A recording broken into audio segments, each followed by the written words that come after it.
pada video kali ini saya akan mengupdate analisa MDK. Sebelum memulai, disclaimer kembali. Jika sudah, mari kita mulai. Nah, untuk video analisa sebelumnya kalian bisa cek link di deskripsi. Nah, cuma karena kalau yang saya lihat ya, kondisi MDK di hari ini itu tutup di bawah candle dan candlenya cukup strong. Dan kalau kita lihat di time frame weekly, harga ini udah masuk ke dalam Kumo Weekly, oke, di mana Kumo Weekly-nya cukup tipis. Nah, jadi ini sebenarnya agak rawan ya. Nah, jadi saya mau update untuk analisanya. Nah, sekalian melihat apakah fundamentalnya mendukung kalau misalnya dia masih mau naik, oke. Nah, di sini berarti untuk analisanya ya, yang saya lihat kondisi sekarang ya, saya melihat kalau ini kecenderungannya sebenarnya lebih ke akan melanjutkan penurunannya, oke, untuk MDK. Nah, kenapa? Karena pertama ya, saya akan mulai dari fundamentalnya dulu, oke. Nah, di sini kita mau cek ya. Pertama, kinerja perusahaan yaitu book value dan EPS per tahun, oke. Nah, kalau kita lihat ya, secara EPS ini naik cukup bagus. Nah, dan kalau EPS-nya kita lihat ya, EPS-nya ini naik sejak IPO sampai di 2019, habis itu di 2020 ini drop. Tapi kalau kita lihat per quarter ya, nah, ini per quarter dan EPS per quarter, oke. Nah, kita lihat ya,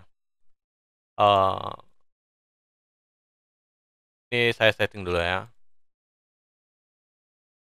Nah, kalau kita lihat ya, ini book value naik terus, ini cukup bagus kan. Nah, cuma kalau kita lihat ya, book value dari MDK ini sebenarnya cuma 637, oke, 637. Artinya sebenarnya nilai dari MDK itu sebenarnya ada di sini nih. Nah, ada di sekitaran sini. Di mana harga sekarang 3.800, book value-nya ada di 637. Dan kalau kita lihat EPS-nya ya, ini EPS per quarter Rp16. Nah, ini sempat spike ke atas, maksudnya sempat naik cukup tinggi EPS quarter pertama 2022-nya. Nah, cuma setelah itu dia drop kan, balik lagi EPS-nya. Nah, berarti kalau kita anggap ya, EPS rata-ratanya ada di sini 16. EPS quarternya 16, berarti EPS tahunannya harusnya normalnya ya di 64. Nah, kalau dia 64, berarti harga wajarnya itu tinggal dikali 10. Berarti harusnya di 640. Itu kurang lebih di nilai book value-nya, oke. Nah, berarti secara kinerja ya, walaupun MDK kinerjanya bagus, nilai wajarnya itu harusnya di kurang lebih 640, oke.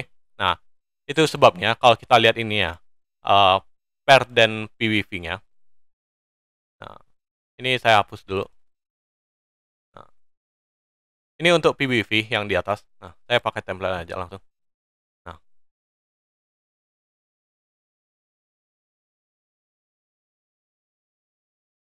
Nah, kalau kita lihat ya, di bagian ini,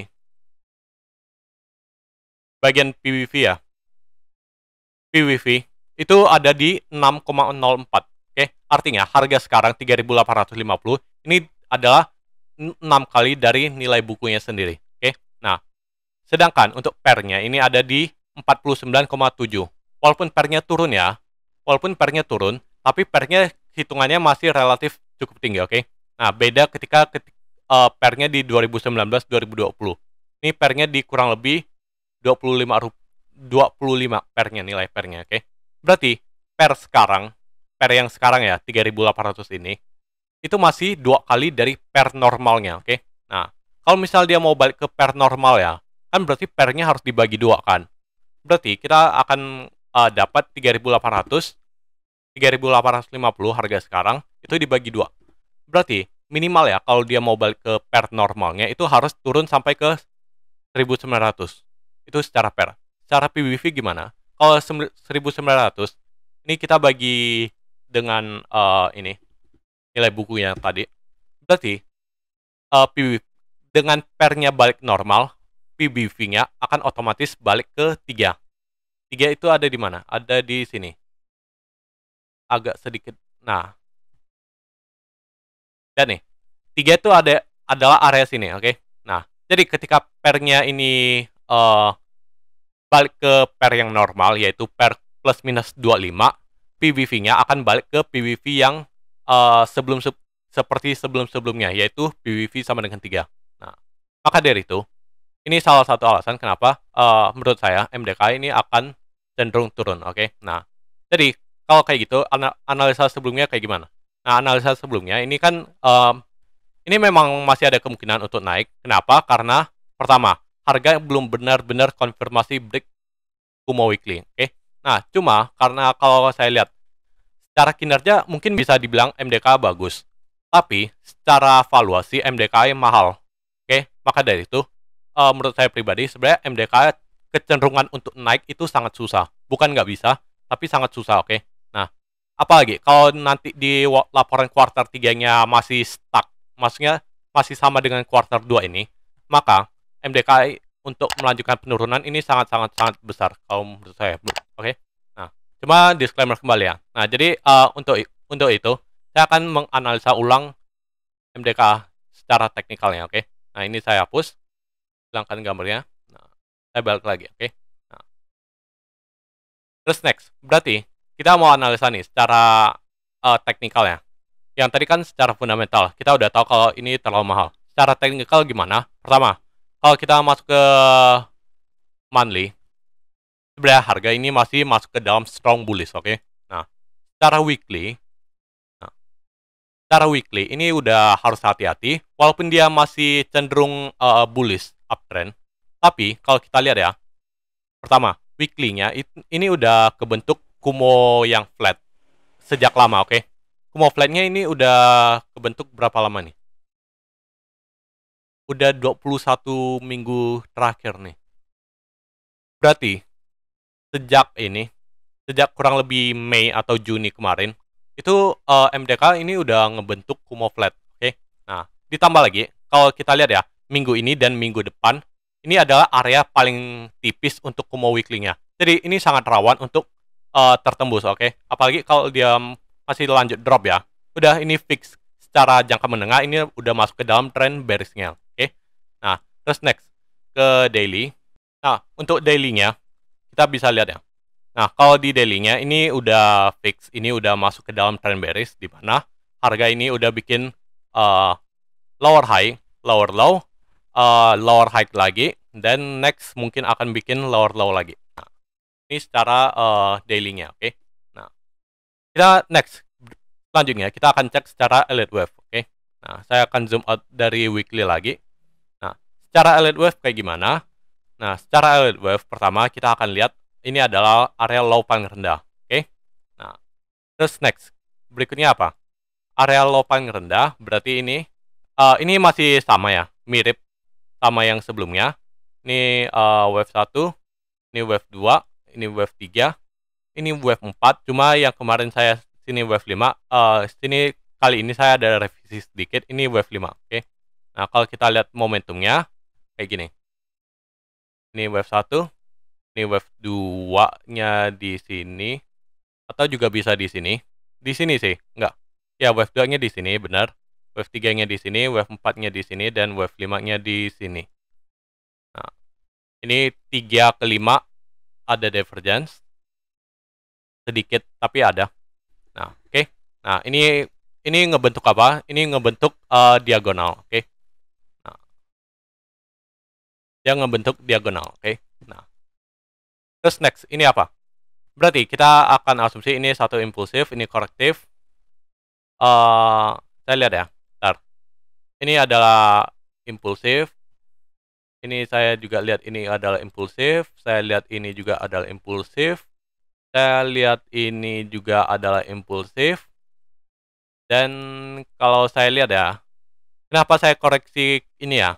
Karena kalau misalnya yang ini sampai di sini, berarti impulsifnya kan berarti 1, 2, 3, 4, 5, 6, 7. Berarti ada 8, 9 kan. Itu akan jadi skenario, dia akan tetap bullish, oke? Nah, cuma kali ini kita akan hitung atau analisa skenario kalau dia bearish, oke? Maka dari itu ini saya akan ganti di sini, dan saya akan hitung ini sebagai bullish juga, oke? Nah, berarti kalau kayak gini, saya akan lihat ini sebagai wave 1, ini 2, ini 3, ini 4, dan ini 5. Apakah ada divergence? Berarti kalau kayak gini kan ini adalah wave 1, ini wave 2 yang kecil, wave 3-nya di sini, 4-nya di sini kecil juga, dan wave 5 di sini.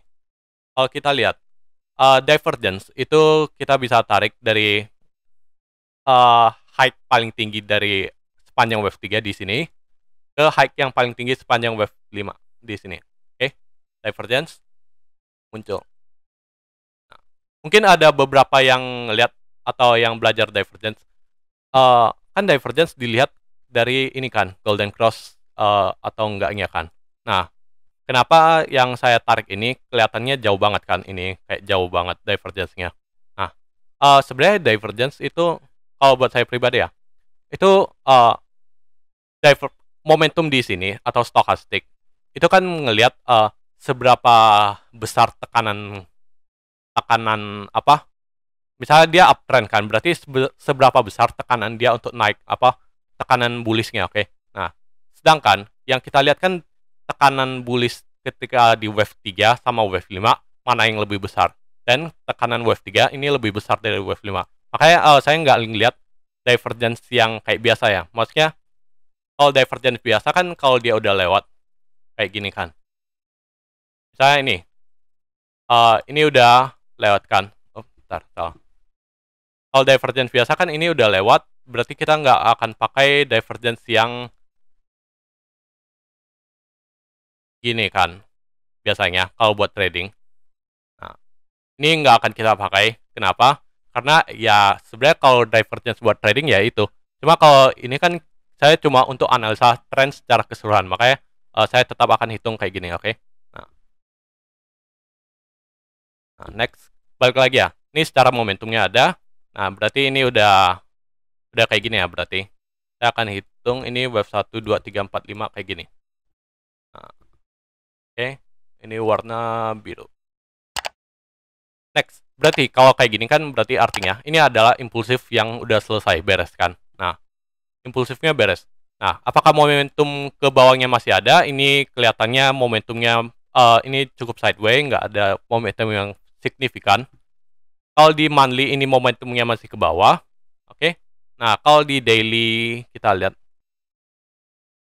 kalau daily juga momentumnya masih mengarah ke bawah. Jadi sebenarnya secara momentum ini emang mendukung untuk trennya turun, oke. Nah, terus next kita balik ya. Jadi momentumnya udah.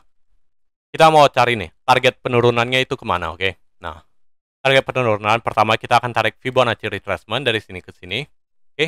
Nah, kita lihat nih rasio Fibonacci yang ini. Ya, selain Fibonacci ya. Ntar, sini saya hapus dulu.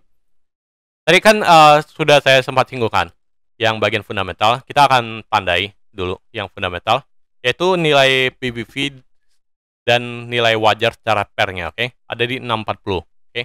Nah, terus next, untuk bagian tadi yang pairnya harusnya balik ke pair 25 itu ada di harga sekarang dibagi 2.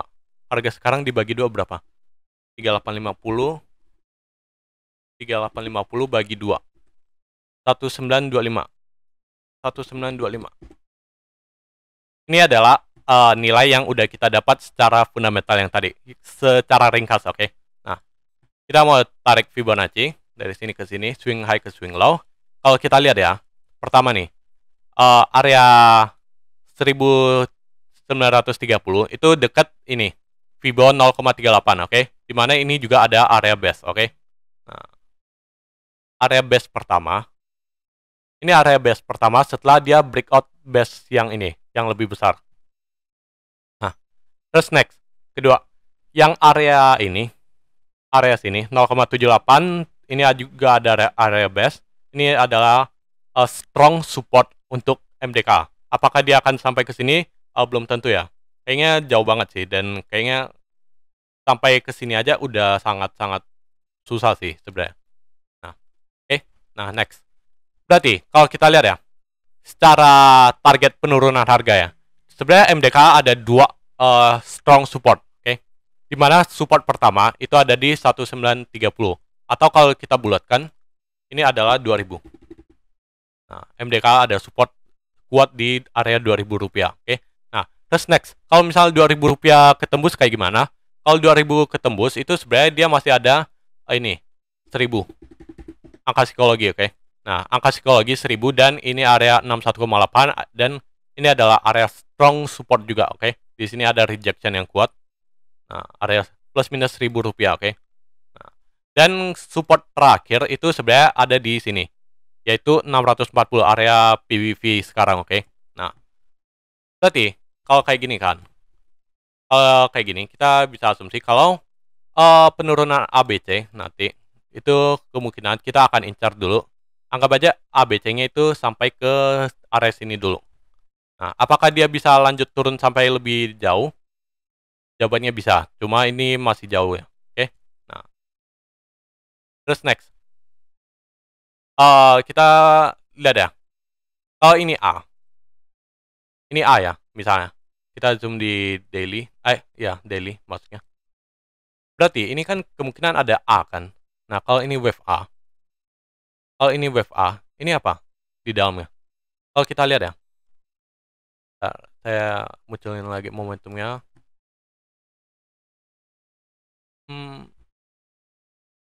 Nah, kalau kita lihat momentumnya, ini kelihatannya bukan impulsif.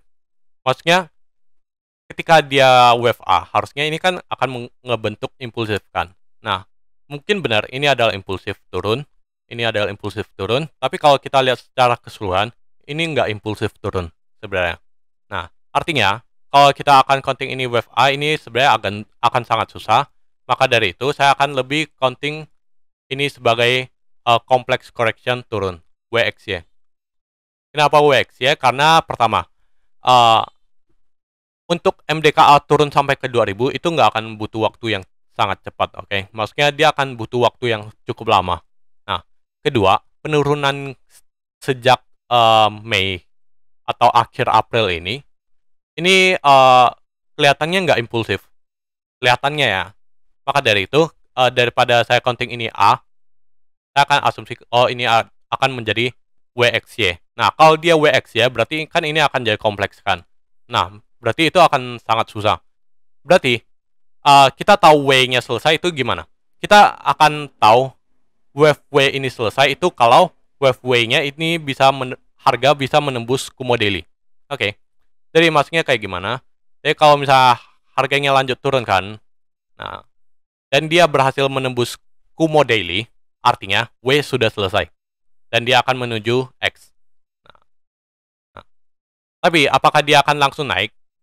Jawabannya belum tentu ya, kecuali W-nya udah sampai di 2000. Tapi kalau misalnya W-nya sampai di sini, mentok di sini. Ini kalau kita tarik ini ya, external retracement. Nah, dan proyeksi. Nah, dan nih, kalau kayak gini kan sebenarnya ada cluster kan. Clusternya di mana? Ada di sini. Area base, area cluster Fibonacci. Nah, kalau misalnya W cuma mentok di sini, menurut saya pribadi ya.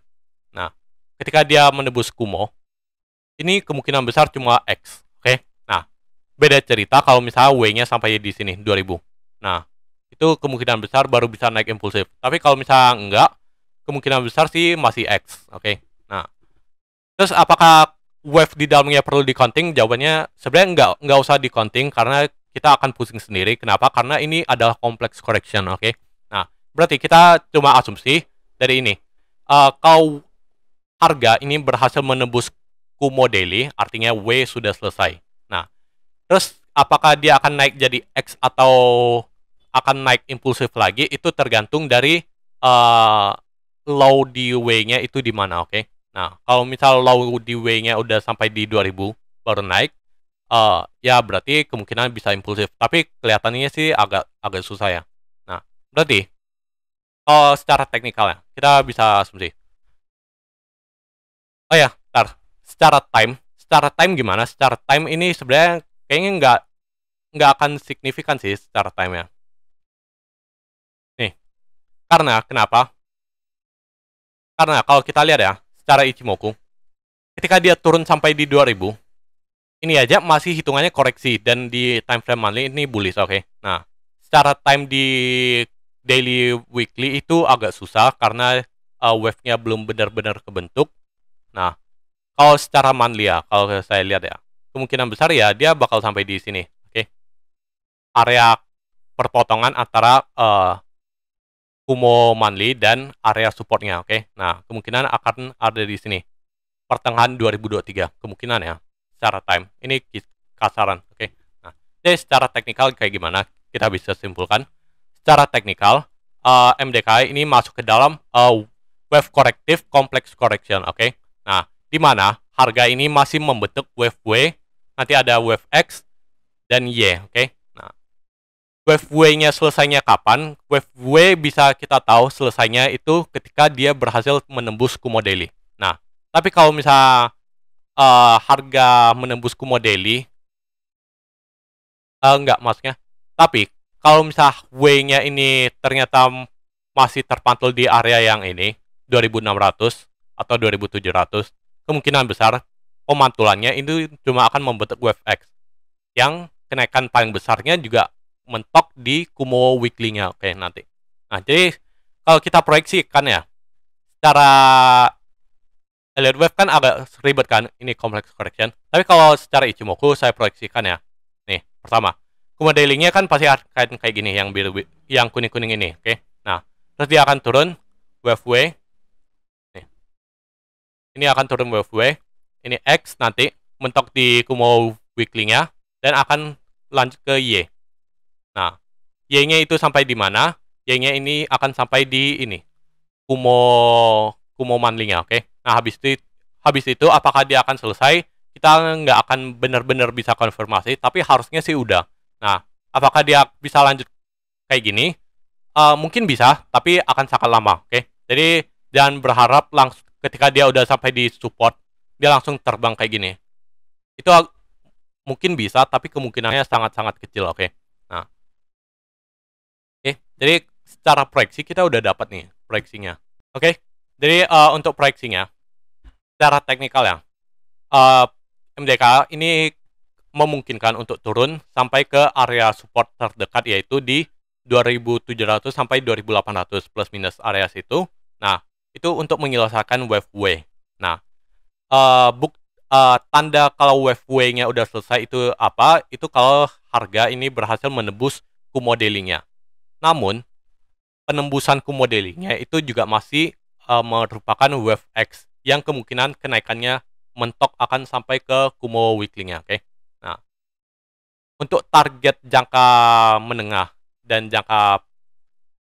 untuk jangka menengahnya, maksudnya, itu mungkin bisa sampai ke area Rp2.000. Nah, Rp2.000 ini didapat dari mana? Didapat dari pertama, di sini ada area base, dan kalau kita tarik Fibonacci ini juga area 0,38 Fibonacci, oke. Nah, dan kalau kita lihat secara fundamental, nah, MDKA jika dia balik ke harga 2000, dia akan balik ke harga wajar secara rasio keuangannya, oke. Nah, dimana rasio keuangannya yang wajar harusnya ya, PER-nya itu di 25, dimana PER sekarang ini 2 kali dari PER seharusnya. Artinya, harga sekarang itu seharusnya, kalau dia mau wajar ya, seharusnya itu dibagi 2 lagi. Maksudnya, harga 3.850 harusnya dibagi 2 lagi. Nah, jadi harga wajarnya itu harusnya di sini, oke. Nah, ini secara fundamentalnya. Nah, terus secara teknikal juga sebenarnya cukup mendukung. Nah, jadi sekian untuk materi analisa MDK ini, semoga bisa membantu. Disclaimer kembali, jika ada kesalahan silakan dikoreksi. Sekian dan terima kasih.